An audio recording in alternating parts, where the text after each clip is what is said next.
Ya, halo sahabat, kali ini kita bahas sesuatu yang sangat menarik ya. Jadi di WA Group saya berinteraksi dengan beberapa trainer ya. Kemudian salah satunya ada Mas Is. Kita diskusi tentang dunia pelatihan dewasa ini baik di offline maupun online atau di tengah-tengahnya hybrid gitu ya. Muncul banyak pertanyaan, apakah setelah pandemi ini kita lanjut dengan offline dan meninggalkan online atau kita online terus gitu. Ya, offline-nya ditinggalkan atau kita di tengah-tengah kombinasikan. Nah, itu jadi pertanyaan yang menarik. Nah, ini Mas Is ini adalah seorang Mas Is Toto ya, fasilitator pembelajar ya, fasilitator belajar yang sangat baik. Beliau banyak mengajar, pengalamannya panjang ya, Master NLP Practitioner, kemudian beliau juga seorang pendidik dan sangat rendah hati. Jadi teman-teman kalau ada kebutuhan training bisa hubungi nih Pak Istoto, ini keren ya. Nah, diskusi jadi agak mengerucut ke masalah dunia pelatihan dewasa ini. Jadi saya juga di dalam kesempatan ini saya coba untuk membahas tentang dunia training online, offline, dan tengah-tengahnya ya. Ya, kita bahas ya teman-teman ya. Jadi ada istilah-istilah yang sekarang misalnya blended learning gitu ya, hybrid. Kalau kita lihat dari spektrumnya memang katakanlah tradisional menuju online atau offline menuju online, tentu ada daerah-daerah di tengahnya itu ya, yang abu-abu selalu begitu ya. Jadi yang abu-abu ini sebenarnya kombinasi. Jadi traditional learning yang sudah menggunakan fasilitas atau teknologi digital, misalnya dengan video, dengan tugas-tugas, dengan mengirimkan tugas-tugas maupun berinteraksi sudah dengan online, ya itu boleh dibilang blended gitu ya. Kemudian ketika orang mau online full, ternyata juga ada face to face-nya. Nah, sekolah-sekolah juga menerapkan yang hybrid ya, jadi separuh di kelas, separuh online, dan di dunia training juga kita temui seperti itu. Mari kita lihat ya ada beberapa kira-kira online, offline ya, dan di tengah-tengahnya. Nanti kita mau beraktivitas di mana, apa kira-kira strateginya atau mungkin alat-alat. Jadi kita perlu wawasan ya teman-teman mengenai kombinasi antara online dan offline ya. Di hybrid blended learning itu macam-macam aplikasinya dalam dunia pelatihan. Jadi kalau di sekolah mungkin Anda melihat bu guru ngajar dengan peserta, kemudian ada yang online di rumah separuh ya, karena masalah pandemi jadi nggak boleh terlalu banyak. Nah, di dunia pelatihan juga sering terjadi seperti itu ya. Walaupun mungkin bukan masalah jumlahnya kali ya.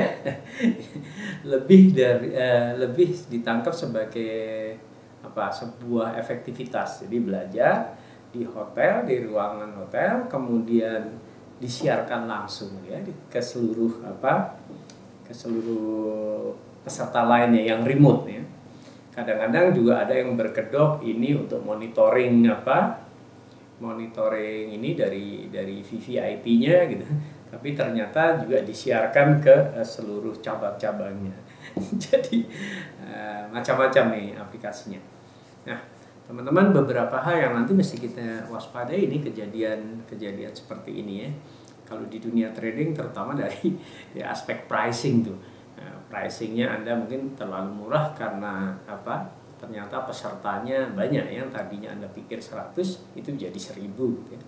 Atau sering juga saya menemui bahwa di satu titik itu ternyata bukan satu orang gitu, tapi ruang meeting yang isinya 20 yang tadinya mungkin perkiraan 300 ternyata ada 2000 peserta ya. Boleh juga itu dipertimbangkan dalam aspek pricing.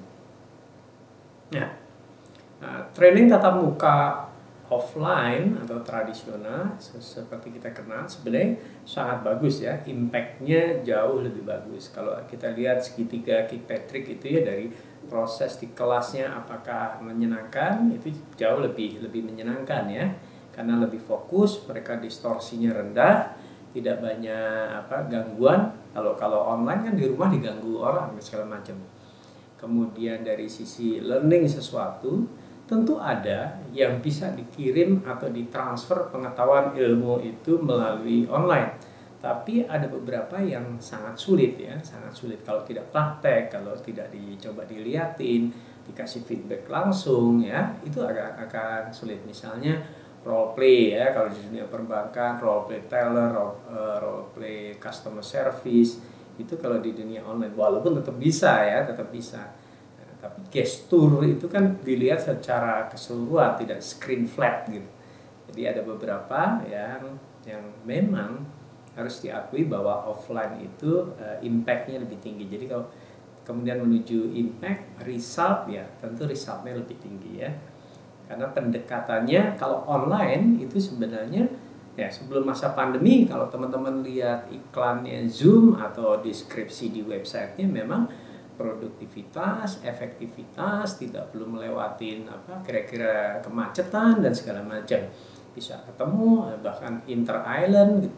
Jadi memang online itu awalnya ya untuk produktivitas, efektivitas, jadi lebih efisien ya. Wajar saja kalau misalnya di dunia pelatihan juga ingin mengejar efisiensi, termasuk kalau Anda nanti bikin modul-modul online untuk korporasi, kencengin itu kata efisiensi ya. Efisiensi, lebih praktis, lebih murah gitu ya. Tapi kalau Anda ingin dorong ke offline, kencengin tuh unsur rekreatifnya, interaksinya, engagementnya, impactnya, itu kencengin ya. Oke. Nah kalau mau yang di tengah-tengah, dalam arti misalnya 40 orang di hotel, sisanya di cabang-cabang, ya itu solusi yang baik. Anda dorong aja ke sana bahwa ini solusi yang baik, kemudian hemat, ya, kombinasi antara tadi ya rekreasi dan efisiensi. Ya, oke teman-teman. Jadi di lapangan tuh nanti teman-teman akan ketemu hal-hal yang seperti ini ya. Nah, misalnya jadi di hybrid itu ya mengajarnya di studio, pesertanya di rumah ya. Kemudian di kelas itu kelasnya ruang meeting ya. Jadi auditorium bahkan ya. Saya pernah mendapatkan klien mengajar untuk UUI-nya Aceh ya, Universitas Ubudiyah. Ternyata dalam satu kamera itu memang auditorium, ruangannya isinya adalah para dosen dan mahasiswa penuh gitu ya, mungkin 200-an. Jadi di dalam Zoom saya itu nggak banyak, tapi di dalam Zoom itu isinya sangat banyak ya. Nanti kita bahas bagaimana interaksinya ya kalau model seperti itu ya. Kemudian ada yang model trainer berada di ruang training ya, dan ada banyak peserta yang mengikuti di kelas maupun online. Jadi Anda di panggung layaknya training biasa, namun ada ratusan atau ribuan peserta yang remote. Jadi ini juga mesti disiasati ya, teman-teman. Nah, mungkin teman-teman bertanya-tanya tentang teknologinya. Kalau Anda tahu Zoom di rumah ya dengan menggunakan Zoom gitu ya. Kalau mau lebih beberapa fitur bisa Anda mainkan, bisa ditambahkan OBS gitu ya. Bisa beberapa layer, bisa insert iklan, bisa insert running text dan segala macam. Nah, teman-teman bisa download saja, kemudian install, nanti bisa dilihat tuh. Ternyata memang lebih menarik juga ya. Nah, termasuk di dalamnya misalnya ada tengah-tengah ada iklan gitu. Anda bisa bikin layernya iklan, ada pengumuman atau lagi istirahat Anda mau setelkan video nampilin apa, itu tinggal klik operatornya tinggal mengaktifasi layer per layer, gonta-ganti layer. Itu sangat menarik juga tuh teman-teman. Sepertinya boleh ditengok ya, download. Kebetulan juga filenya nggak besar, nggak makan memori besar, jadi OBS. Tapi ada juga yang modelnya sudah sangat canggih ya, sangat canggih. Ini biasanya misalnya Anda di panggung, Anda berbicara di depan peserta, kemudian ada peserta remote. Nah, ini butuh teknologi yang lebih canggih dan support yang lebih canggih, termasuk green screen dan segala macam fitur-fitur yang bisa dipakai. Nah, untuk itu tentu teman-teman nggak perlu investasi peralatan itu ya. Nah, masih banyak yang yang menyediakan ya, partner misalnya di Akurasa gitu ya. Anda boleh browsing nanti, ada partner, ada banyak kok yang sudah memprovide bahwa ada kamera, ada mixer, ada apa, controller, ada timnya, kapan harus sorot Anda, kapan harus sorot slide. Jadi lebih enak. Nah, beberapa hal di sini yang perlu kita perhatikan sebenarnya. Kalau Anda mengajar secara online, bahkan berbentuk panggung gitu, orang-orang kan nggak Anda lihat, Anda hanya melihat kamera ya. Beberapa memang bisa dilihat, atau di kamera TV kontrolnya bisa dilihat. Nah, itu butuh kecerdasan atau keahlian visualisasi. Jadi Anda melihat kamera itu sudah Anda bayangkan aja bahwa di sana itu pesertanya macam-macam, visualisasi supaya energi Anda muncul. Atau Anda bawa support ya, di studio itu Anda bawa support 1-2 orang yang Anda visualisasikan sebagai peserta, bahkan mereka menjadi orang yang kalau tertawa juga kenceng gitu ya. Nah, Anda lihat aja ya, kayak pertunjukan tukul gitu kan, bawa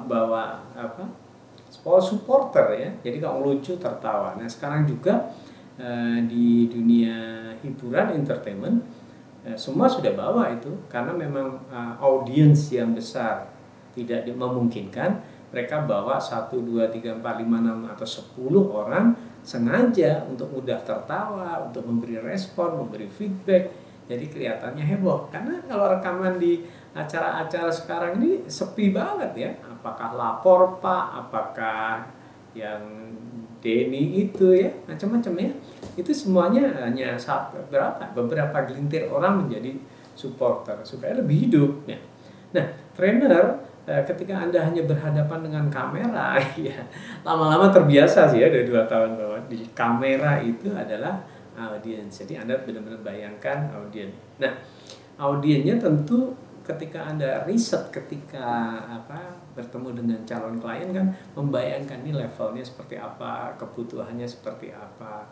Nah, ada bagusnya juga sebelum training Anda shoot itu beberapa di Zoom kan bisa diklik supaya Anda kenal, atau kenalan dulu supaya mendapatkan feel-nya gitu. Oh, ini orang Surabaya, ada di cabang Surabaya, ada 40 di cabang Banjarmasin, ada 50 di ruang kelas itu. Nah, Anda sudah bayangkan. Jadi itu akan memberi energi yang tersendiri ya. Anda seakan-akan benar-benar live ya. Memang membuat training online lebih live itu pakai teknologi ya. Nah, teknologinya seperti apa? Saya kasih gambaran teman-teman. Nah, ini gambar yang menunjukkan ketika Anda pengen tampil di panggung, kemudian juga di broadcast atau di Zoom ke peserta yang tidak hadir di hotel itu. Misalnya, berarti Anda punya dua audiens ya. Audiens yang ada in class, ada yang remote ya. Nah, kamera itu untuk mengambil Anda ya. Jadi kamera digunakan untuk shoot aktivitas Anda ketika mengajar, kemudian dikirim ke video switcher di situ, kemudian masuk ke komputernya salah satu tim tentunya di sana ya, untuk pegang kontrol laptop ya. Kontrol laptop itu untuk menentukan apa yang akan ditampilkan, apakah Anda ya kamera, apakah konten komputer Anda, jadi slide-slide Anda yang ada di komputer itu, atau mungkin ngepin audiens ya, audiensnya ditampilkan seperti apa. Nah, tambahan lagi biasanya ada satu layar untuk membantu Anda visualisasi ya. Jadi ada layar LED TV, di situ isinya peserta ya, tim peserta. Jadi sesekali Anda mungkin intens dengan peserta yang ada di kelas, tapi jangan lupakan kamera. Jadi Anda samperin tuh kamera, halo Surabaya apa kabar, halo Palembang apa kabar ya. Nah, jadi Anda bisa membuat hubungan yang lebih baik. Mereka merasa tidak diabaikan. Sapa ya, kalau misalnya cabang ada banyak, yang Anda sapa secara umum saja. Kemudian tentu ada mixer itu untuk sound, misalnya membesarkan volume, mengecilkan volume, kemudian ada speaker itu sendiri bisa sebagai kontrol. Nah, teman-teman, jadi kalau perlu direkam ya media recordernya ada kan ya.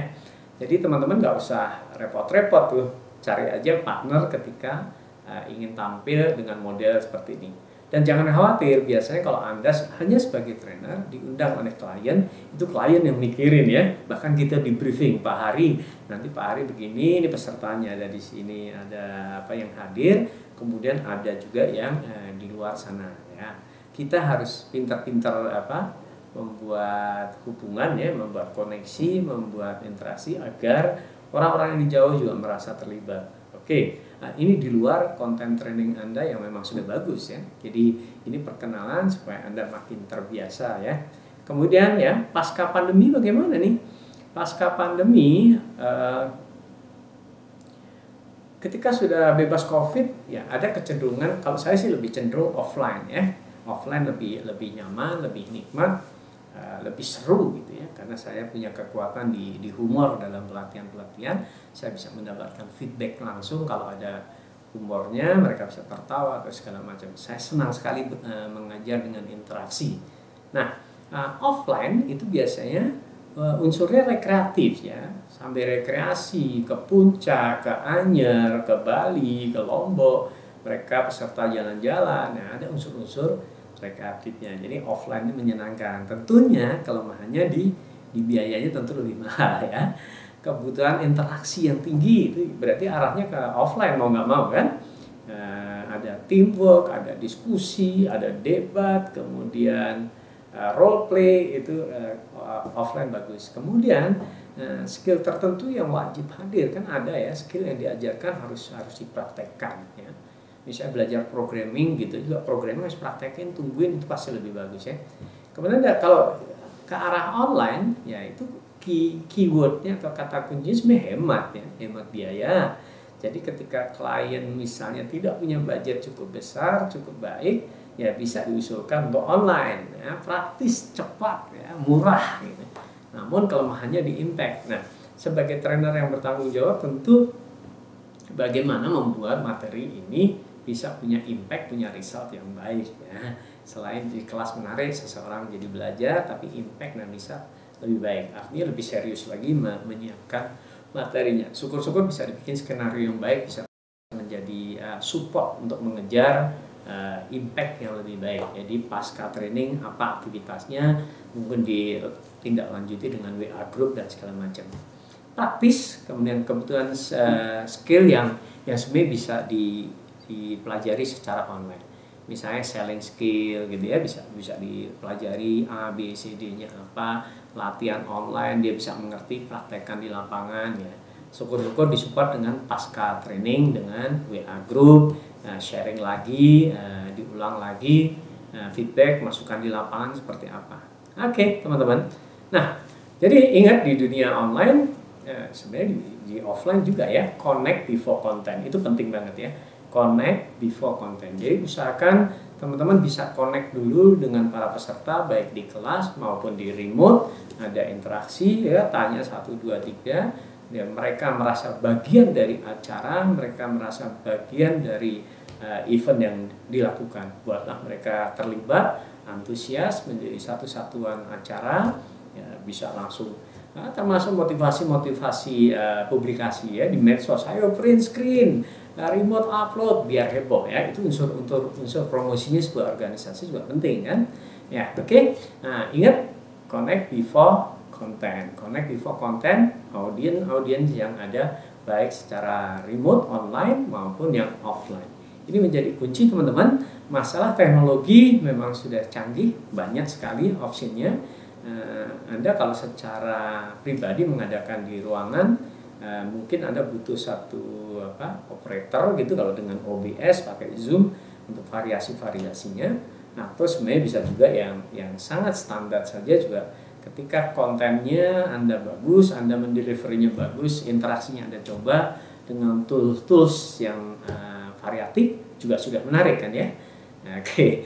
Nah, kalau audiens yang ketika Anda mau lebih maju lagi dengan OBS, dengan kamera, dengan support satu orang untuk mindah hit sebagai kontrol ya di notebook. Oh ini slide, oh ini bapak yang sedang bicara, ini slide lagi, oh ini ngepin peserta gitu ya, atau dia ketikkan running text atau tambahkan, bisa ya teks di OBS itu tambahkan teks apa. Jadi kalau poin-poin penting ketik cepat langsung ketik langsung gitu. Itu juga menguatkan. Baik teman-teman, mudah-mudahan ini memberi inspirasi kepada Anda. Apakah Anda ingin offline, apakah ingin online, atau mau hybrid learning, ya monggo. Ini adalah fasilitas yang baik, bukan sesuatu yang untuk dipertentangkan justru ya. Nah, justru harus kita pikirkan ini peluang-peluang yang baik. Selalu ada peluang-peluang yang baik. Bagi Anda yang menangkap peluangnya, Anda yang dapat gitu ya. Bagi Anda yang terlalu sibuk menyalahkan, kalau ini malah mungkin nggak dapat. Jadi sibuklah cari peluang bahwa selama ini Anda trainingnya offline, sekarang ada peluang online, kemudian ada peluang hybrid di tengahnya, mengkombinasikan. Oke teman-teman, selamat mencoba, mudah-mudahan Anda semakin sukses.